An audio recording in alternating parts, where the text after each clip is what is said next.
महाराष्ट्रात आज दोन गोष्टींची सर्वाधिक चर्चा होती. एक अशोक खरात आणि त्याचे कारनामे, तर दुसरी गॅस सिलेंडर्स आणि पेट्रोलचा तुटवडा. आता तो किती खरा किती खोटा याचं सखोल विश्लेषण आपण आजच्या भागामध्ये करणार आहोत. नमस्कार, मी पूर्वी भावे आणि तुम्ही पाहताय झिरो आवर. अशोक खरात प्रकरणामध्ये आजही गुन्ह्याची नोंद झाली आहे.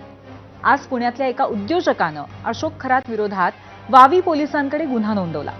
संपूर्ण प्रकरणामध्ये आतापर्यंत 10 गुन्हे नोंद झालेत, ज्याचा तपास एसआयटी करणार आहे. पण हे प्रकरण जेव्हापासून समोर आलंय तेव्हापासून अशोक खरातचे अनेक व्हिडिओज किंवा फोटोज सोशल मीडिया म्हणजेच एक्स, फेसबुक, इंस्टाग्राम, अगदी व्हॉट्सअप वरती सुद्धा व्हायरल होत आहेत. तुम्हाला ते दिसले असतीलच, पण सावधान, कारण असे व्हिडिओ सोशल मीडियावरती व्हायरल केल्याप्रकरणी आतापर्यंत 3 व्यक्तींच्या विरोधात गुन्हा दाखल करण्यात आलाय. असे व्हिडिओ सोशल मीडियावरती व्हायरल करणं आणि त्यातल्या पीडित महिलांची माहिती उघड करणं याचवरनं हा गुन्हा दाखल झालाय. लक्षात घ्या, या फास्ट डिजिटल युगामध्ये खरातचे व्हिडिओ व्हायरल होण्यापासून रोखणं हे एक अत्यंत मोठं आव्हान सध्या प्रशासनासमोर आहे. त्यात सध्या चौकशी, तपास, नवनवीन खुलासे अशा गोष्टी सुरू आहेतच आणि यातही प्रशासनाचा कस लागलेला आहे. आणि अशा सगळ्यामध्ये काही महाभागांना हे व्हिडिओ टाइमपाससाठी किंवा करमणुकीसाठी व्हायरल करायचे असतील तर अशांना वेळीच जरब बसणं सर्वात जास्त गरजेचं आहे.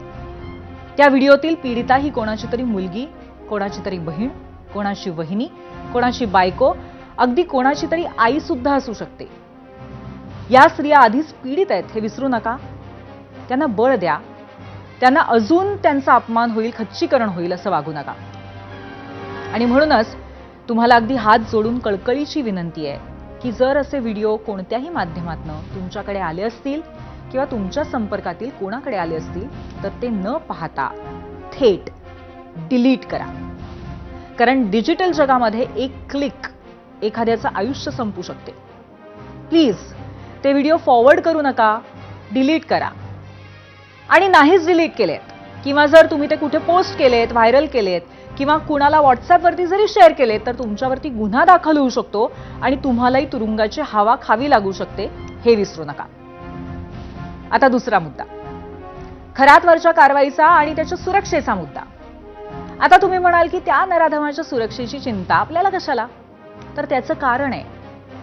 मुळात अशोक खरातकडे अनेक राजकीय मंडळीही जाऊन लोटांगण घालत आली आहेत, हे तर उघड झालंय.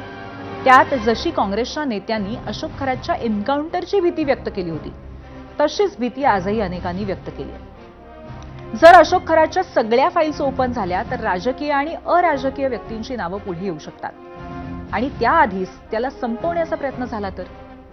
अर्थात हा एक अंदाज आहे, मात्र त्याही अनुषंगानं पोलीस तपास करतील असं स्पष्ट आहे. यावरच आधारित आजचा पहिला प्रश्न आहे आपला, तो पाहण्यासाठी आपण जाऊया पोल सेंटरला.